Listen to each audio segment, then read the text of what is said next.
नमस्कार,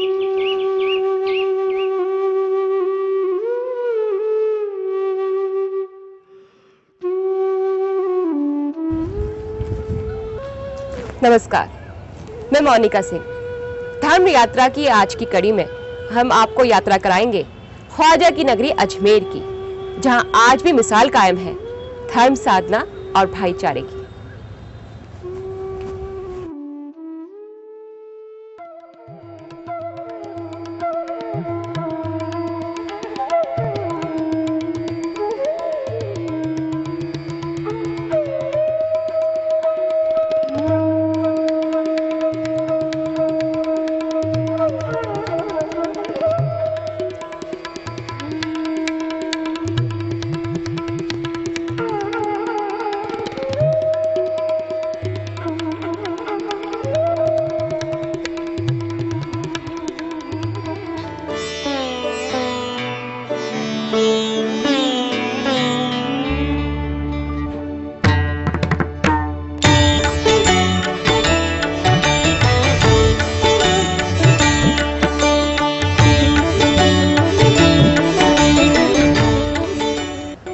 सूफी संतों, महात्माओं और गुरुओं की कर्म स्थली, धर्म स्थली है राजस्थान। और राजस्थान के हृदय में बसा है अजमेर शहर, जो संगम है आस्था का।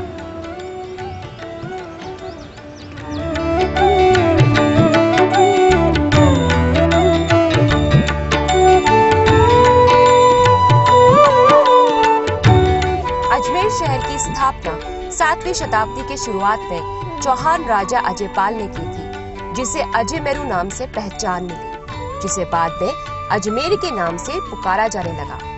सम्राट पृथ्वीराज चौहान यहाँ के अंतिम हिंदू शासक थे। उसके बाद अजमेर पर पठानों का आधिपत्य हो गया और अजमेर का नाम दिल्ली सल्तनत से जुड़ गया।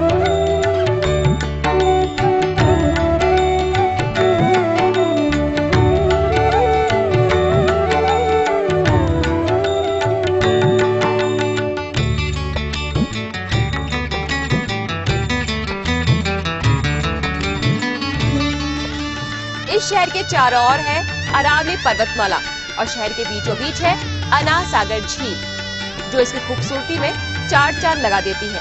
और यहाँ आने वाला हर पर्यटक यहाँ आकर नौकायान करना नहीं भूलता। इस झील का निर्माण सम्राट पृथ्वीराज चौहान के पितामह राजा अर्नोजय ने 1135 से 1150 के बीच कराया, जहाँ बाद में कला प्रेमी शाहजहां ने संगमरमरों से 4 बारादरियां और 1 खंबे का दरवाजे का निर्माण करवाया, जो अपने आप में अपनी अनूठी पहचान रखता है और दिखने में बड़ा ही खूबसूरत लगता है।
जाने कितने ही नर नाहर इस धरती के दीवान बने, जाने कितने ही नर नाहर इस धरती के दीवान बने, धर्मज्ञ धरा की ज्योति जई गौरव गंधा पहचान बने।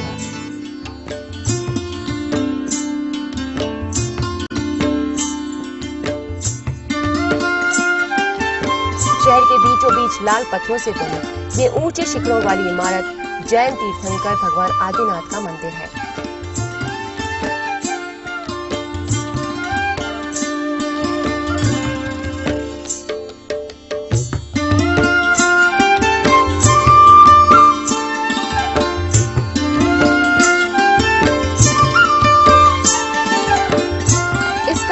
राय बहादुर सोनी ने 1864 से 1865 के बीच करवाया था। इसके प्रांगण में बना ये गगनचुंबी धवन मान स्तंभ दर्शनीय है। इस मंदिर में बनी अयोध्या नगरी और सुमेर पर्वत की रचनाएं सोने से निर्मित हैं। यहाँ की आकर्षक चित्रकारी जैन शास्त्रों में वर्णित लोक तथा संसार में जीव की अवस्था को प्रदर्शित करती है। यहाँ का ये मनोहर नजारा मन को मोह लेता है।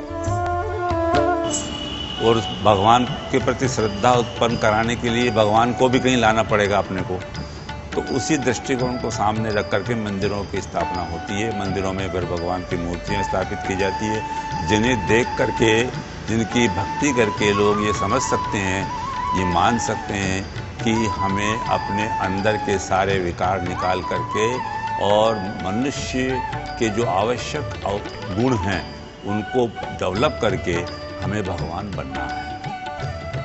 और भगवान बनने के बाद में उसमें कोई विकार रहता नहीं है, उसमें फिर कोई सांसारिक के माया मोह क्रोध लोभ आदि विकार नहीं रहते हैं।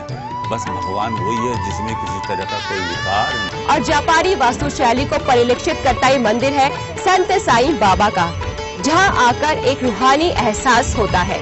इस मंदिर के निर्माण के बाद शिरडी से जोत लाकर यहाँ स्थापित की गई, जो 24 घंटे प्रज्वलित रहती है, जहां आध्यात्म और आस्था का अनूठा संगम है।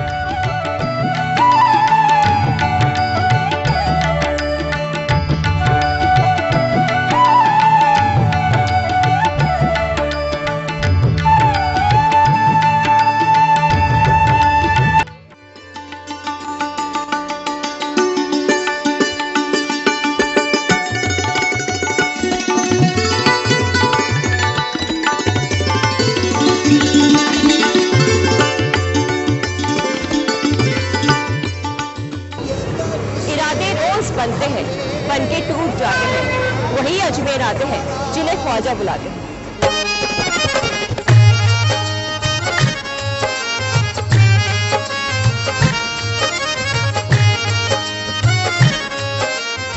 सारे जहां में हकीकत और खुदा की मौजूदगी के एहसास को पुख्ता करती है दरगाह सूफी संत ख्वाजा मोइनुद्दीन हसन चिश्ती की।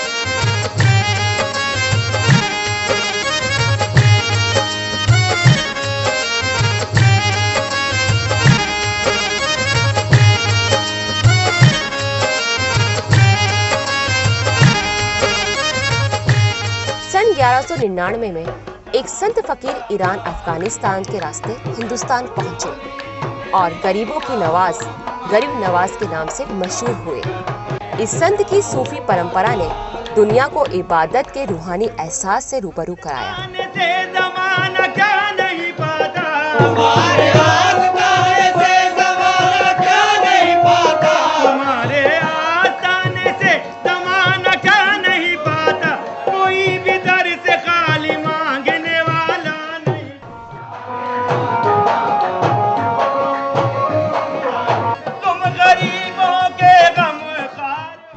हर गली हर रास्ते से होकर ज़ायरीनों का सलाम दरगाह पहुंचकर ख्वाजा की हकीकत के समंदर में समाने के लिए बेताब है। दरगाह का प्रवेश द्वार निजाम गेट रोज हजारों की तादाद में ज़ायरीन इसी गेट से होकर ख्वाजा की बारगाह में हाजिरी देने पहुंचते हैं।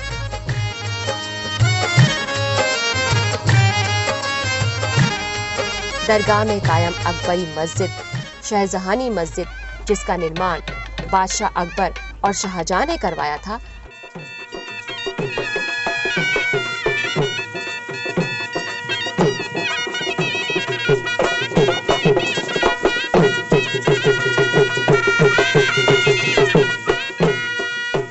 ख्वाजा की मजार के पास ही जन्नती दरवाजा है, जिसे केवल उर्स के दौरान ही खोला जाता है।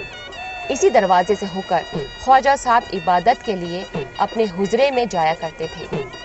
इस दरवाजे से गुजरने पर जन्नत नसीब होगी, यही आरजू लिए हर मुरीद इसी दरवाजे से गुजरता है। गरीबों के नवाज हैं, गरीब नवाज का दरबार है। हर तरह के हर दिली मुरादें यहाँ पूरी होती हैं। ज़माना उसको नज़र से गिरा नहीं सकता, करम की तुम करो जिस पर नज़र गरीब नवाज। मैं क्या बताऊँ क्या क्या नवाज देती हैं तुम्हारे चश्मे करम की नज़र गरीब नवाज।